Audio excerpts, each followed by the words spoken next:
Bonjour, vous regardez Tesla Geek. On se retrouve aujourd'hui pour une vidéo un petit peu improvisée qu'on va faire avec le son de l'iPhone. Je n'ai pas mon micro. J'ai reçu ce matin la nouvelle mise à jour. Ça y est, le printemps est arrivé. J'ai enfin la V12 sur mon véhicule et donc je profite de ma pause du midi pour vous enregistrer cette vidéo. Je vous propose dans cette vidéo de découvrir ensemble le contenu de cette V12 sur mon véhicule. Pour rappel, j'ai une Model 3 2023 avec processeur AMD Ryzen.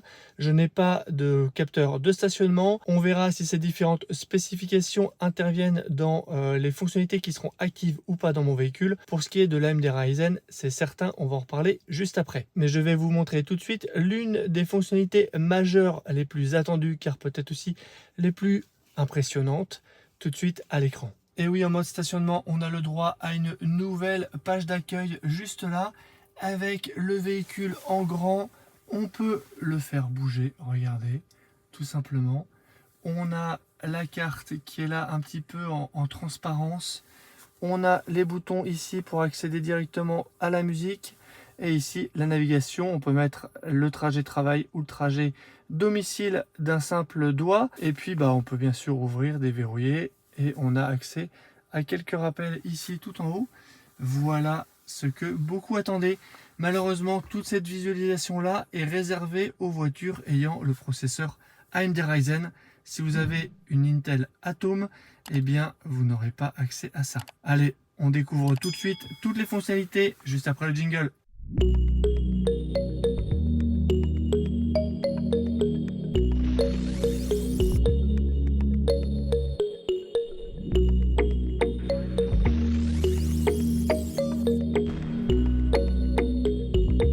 On le voit juste ici, il s'agit bien d'une V12 et si on va dans notes de mise à jour, on va avoir l'ensemble des mises à jour. Donc moi je suis en 2024 14.3, celle-ci apporte Audible. Audible, c'est un service audio de streaming qui permet d'écouter notamment des livres, des audiobooks, des podcasts.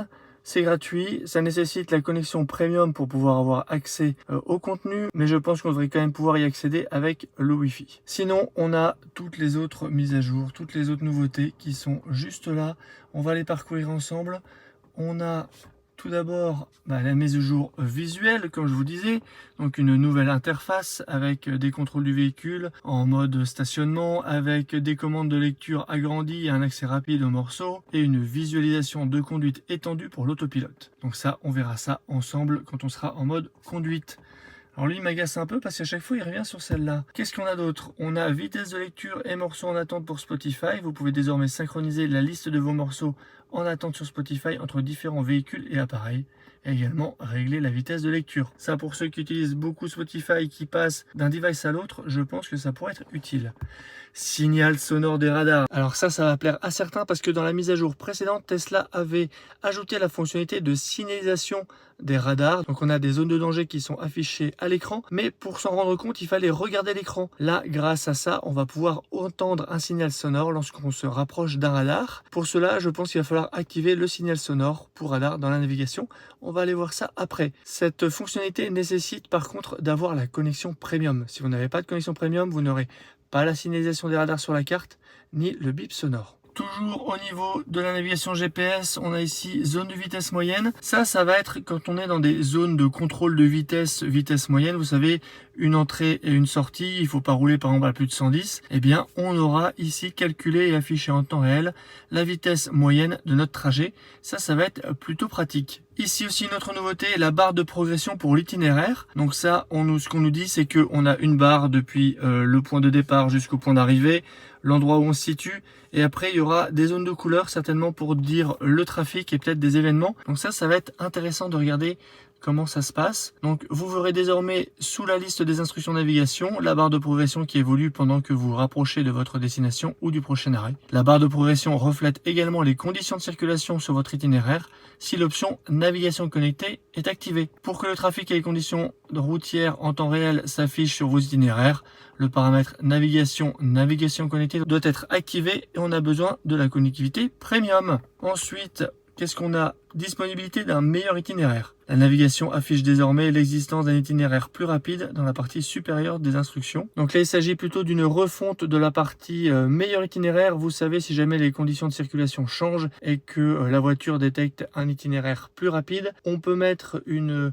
durée. Par exemple, on peut dire si le trajet me fait économiser plus de 5 minutes ou moins de 5 minutes, si c'est moins de 5 minutes, il va rester sur le même trajet. Si c'est une économie de plus de 5 minutes, il va passer automatiquement sur la proposition d'un autre trajet. Ça, c'est un peu ce que fait Waze déjà. Et là, on peut aussi régler la durée. Ensuite, on a contrôle des essuie-glaces. Lorsque vous appuyez sur le bouton des essuie-glaces pour afficher les commandes, vous pouvez désormais ajuster leur vitesse en faisant défiler la molette de gauche vers le haut ou vers le bas. Donc ça, c'est très simple, hein.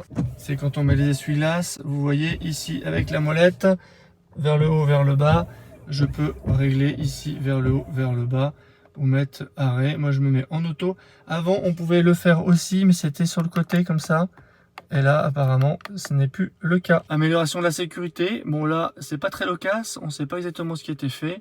Et puis autre amélioration, en stationnement vous pouvez étendre le navigateur en plein écran. Lorsque le mode voiturier est affiché et que le véhicule est déverrouillé ou que vous quittez le rapport P, vous recevrez une notification sur votre téléphone. Le jeu Vampire Survivor inclut désormais les mises à jour Space 54 et Déplorable. Et après, on a encore des mises à jour au niveau des jeux. Donc là, voilà la belle interface. On a ici le niveau de batterie. Là, on peut verrouiller et déverrouiller le véhicule. Ici, on peut choisir le profil de conducteur.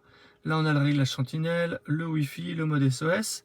On peut ouvrir le coffre arrière, ouvrir le coffre avant. On peut faire tourner la voiture. Ici, on a accès, vous le voyez, à l'ouverture de la trappe de recharge. Si je baisse ma fenêtre, eh bien ça se baisse. Si je la remonte, vous le voyez, ça se remonte. Si je mets un appel de phare, les phares s'allument. Si on veut naviguer directement au travail, eh bien je mets travail. Hop. Et ici on a la barre de trajet qui va avancer au fur et à mesure de mon trajet. Et à la fin, j'ai peut-être un peu de bouchon, un peu de ralentissement juste là. Ici, vous l'avez vu, on a une petite barre, on va pouvoir mettre la carte un petit peu ou mettre la carte beaucoup. On est bloqué, par contre, ici, vous le voyez, on peut pas aller plus loin. Ici, on a les contrôles de la musique, juste là. Si on veut aller à une autre destination, on peut le mettre directement comme ça, vous voyez. Et là, au niveau de la barre, il y a quelques petits points de bouchon, de ralentissement. Voilà pour la partie carte. Ici, on a toujours accès aux éléments pour modifier son trajet, ajouter des étapes. Ici, on a accès aux paramètres. On va pouvoir activer, par exemple, signal sonore pour radar. Ça, c'est très bien. Et là, on retrouve le paramètre de économie de durée pour proposer un itinéraire alternatif dont je vous parlais juste avant. Au niveau des réglages de la voiture, on voit qu'ici on a un petit point bleu sur navigation. Je pense que c'est tout simplement pour nous dire que voilà, signal sonore pour radar, c'est nouveau, moi je l'ai activé. Au niveau du reste, on voit qu'on a Bluetooth et Wi-Fi. Ça, je pense pas qu'on avait avant. Donc ça me paraît nouveau. Avec voilà un nouvel affichage. Avant, on y accédait directement ici. Maintenant, on a Wi-Fi et Bluetooth qui sont là. On a effectivement Audible ici qui est apparu en plus d'Apple Music, d'Apple Podcast. Si je le lance, eh bien voilà, il va me permettre de me connecter ou de m'inscrire. Et peut-être que je peux lancer, j'en sais rien, la lecture. Marie-Jésus-Joseph! Voilà. Elle a hurlé. Appelle les gendarmes! Donc on peut écouter des livres. Voilà ce qu'on a sur Audible. Alors là, je suis passé en mode conduite. On voit que c'est un petit peu changé. J'ai l'impression que ces tuiles-là sont plus grandes qu'avant. On a aussi ici le nouveau contrôle au niveau de la musique. Est-ce qu'on peut toujours swiper? Oui, on peut toujours swiper. Donc ça, c'est bien. C'était vraiment quand même très pratique. Le compteur de vitesse a pas mal augmenté aussi en termes de taille. Et là, je suis en visualisation 3D Tesla Vision, vu que je n'ai pas de capteur de stationnement. Et je peux agrandir pendant la conduite et me mettre en plein écran. C'est assez rigolo, même si je ne suis pas certain que je ferai vraiment confiance à 100% cette vue-là. Si je viens mettre les caméras, forcément ça rebascule. J'enlève les caméras, ça se remet là. Si je vais par exemple sur Bluetooth ici pour ma musique, ok. Si je fais le menu, à chaque fois ça revient dans la position. Est-ce que je peux conduire avec ça? Bah oui, je peux tout à fait avancer comme ça. Si j'avance un peu plus, qu'est-ce qui va se passer? Est-ce que je vais sortir de cette visualisation là? Eh bien pas du tout, mais regardez, ça me détecte toutes les voitures autour.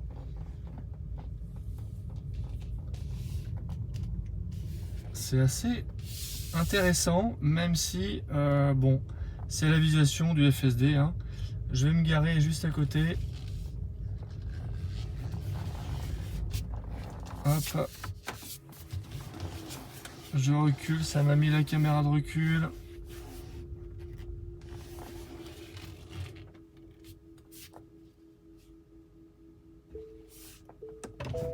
Voilà. Et voilà ce que ça fait. Ça m'affiche toujours mon trajet qui est paramétré là-haut. Et puis, voilà ce que ça donne en termes de visuel. Concernant cette barre de progression, alors moi j'ai une Model 3 2023, donc je n'ai pas l'écran arrière pour les passagers. Mais visiblement, pour ceux qui ont un écran à l'arrière, donc sur les Model S, X et Model 3 Highland, ils peuvent avoir accès à ce trajet qui serait affiché directement sur l'écran. Ça peut être plutôt bien pour les passagers arrière, les enfants notamment, et éviter le papa, est-ce qu'on est bientôt arrivé? Quand est-ce qu'on arrive? Et bien là, ils peuvent avoir directement accès à cette information depuis l'écran arrière. Et ça, malheureusement, je ne peux pas vous le montrer avec ma voiture. Cette nouvelle interface, elle concerne uniquement les véhicules équipés de l'AMD Ryzen comme processeur, qui est arrivé sur les modèles 3 et modèle Y à partir de janvier 2022. Jusque fin 2021, les modèles 3 et modèle Y avaient la puce Intel Atom. Si vous voulez être sûr de la puce que vous avez, vous pouvez aller tout simplement dans logiciel et ensuite vous avez un bouton autre information sur le véhicule.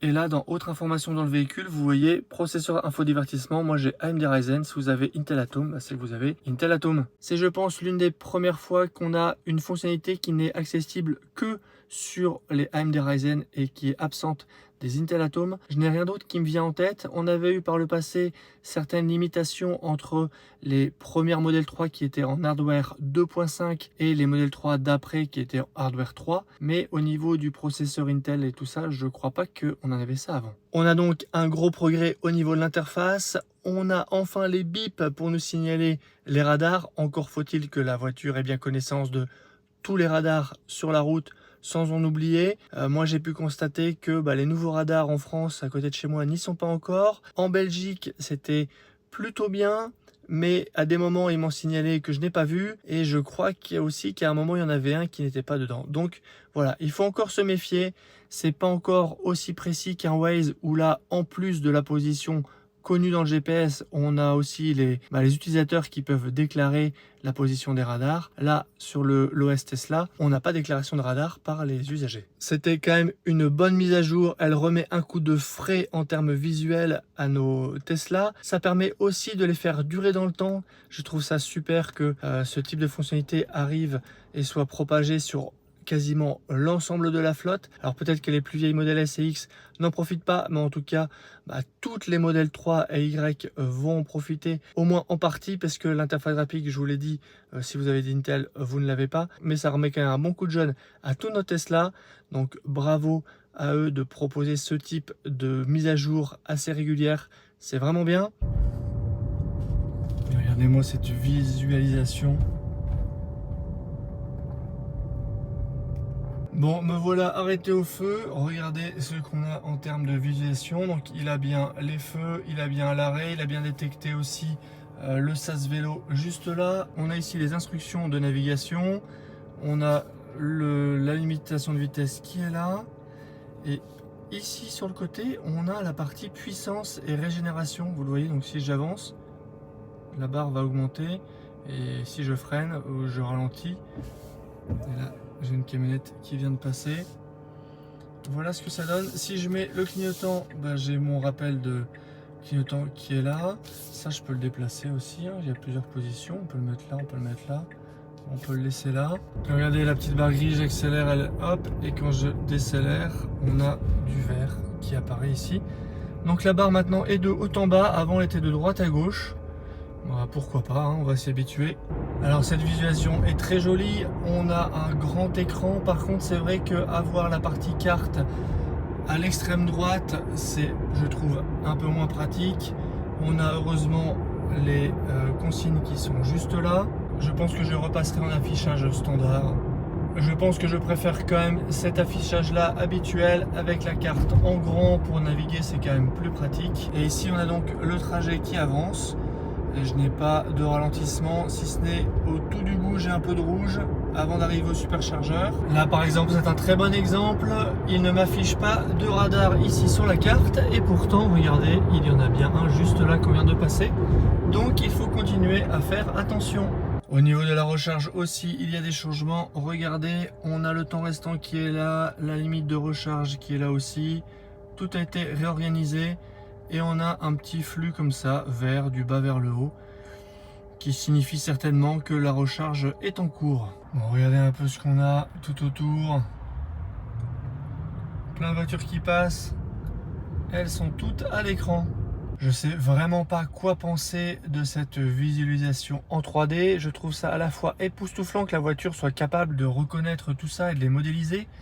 Par contre, je suis pas convaincu de l'utilité de l'afficher tout le temps à l'écran comme ça en plein écran. Quelle information ça peut nous apporter? Quand on aura le FSD, pourquoi pas?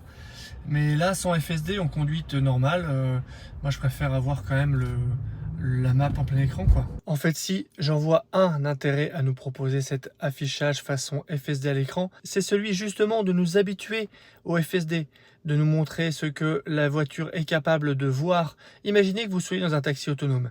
Est-ce que vous n'auriez pas envie d'être certain que la voiture a bien détecté ce bus, qu'elle est dans sa bonne voie, qu'elle va s'arrêter au feu? Je pense que de montrer à l'écran ce que la voiture voit, c'est clairement pour nous habituer au taxi autonome du futur et donc nous habituer à ce que la voiture voit et gagner confiance petit à petit pour que le jour où les taxis autonomes seront là, on ait confiance dans le logiciel Tesla pour nous conduire d'un point A à un point B en toute sécurité. Quand on a un événement sentinelle, on a maintenant cette petite pastille là quand on rentre dans la voiture. Si je fais lancement, ça va lancer la partie sentinelle. Je vais pouvoir constater ce qui s'est passé. Et nouveauté maintenant au niveau du sentinelle, on peut effacer directement comme ça des enregistrements. Regardez, hop, hop, hop. C'est quand même vachement plus simple qu'avant. J'ai bien eu l'alerte sonore pour les radars. En fait, l'alerte arrive avant qu'on arrive au radar, raison pour laquelle j'ai été un peu surpris et que je n'ai pas pu le filmer. Au niveau du son, ça fait un petit grelot, une petite clochette, un peu comme l'autopilote, en 2 tons, mais sur une note un petit peu différente. Ça permet d'identifier que c'est bien quelque chose d'autre que l'autopilote et donc il faudra associer ce son à celui des radars. Bon alors sur mon trajet il y a un radar, donc on ne devrait pas tarder à entendre le petit carillon. Autre chose que j'ai remarqué en suivant une voiture, c'est qu'au niveau de la reproduction de l'environnement en 3D de la conduite, eh bien sur la voiture qui était devant moi, quand elle a mis son clignotant et quand elle a freiné, eh bien j'ai vu sa représentation qui avait le clignotant et qui avait aussi les feux stop allumés. Et ça, je pense pas qu'on avait ça avant, donc c'est encore une amélioration de cette nouvelle version V12. J'espère que cette vidéo vous a plu. Je vous ai emmené avec moi à la découverte de ces nouvelles fonctionnalités. Une vidéo absolument pas préparée, elle était complètement improvisée sur le moment. J'espère que ça vous a plu. N'hésitez pas à vous abonner pour d'autres vidéos et puis jetez un œil à mon site teslageek.fr pour des bons plans, la checklist de livraison et une section d'accessoires pour modèle 3 et modèle Y. Et je vous dis à bientôt pour une prochaine vidéo. Si tu as aimé cette vidéo ou que tu veux soutenir la chaîne, mets un like. Tu peux t'abonner pour recevoir les notifications de mes prochaines vidéos et aider la chaîne à être mieux référencée. N'hésite pas à donner ton avis en commentaire. À bientôt!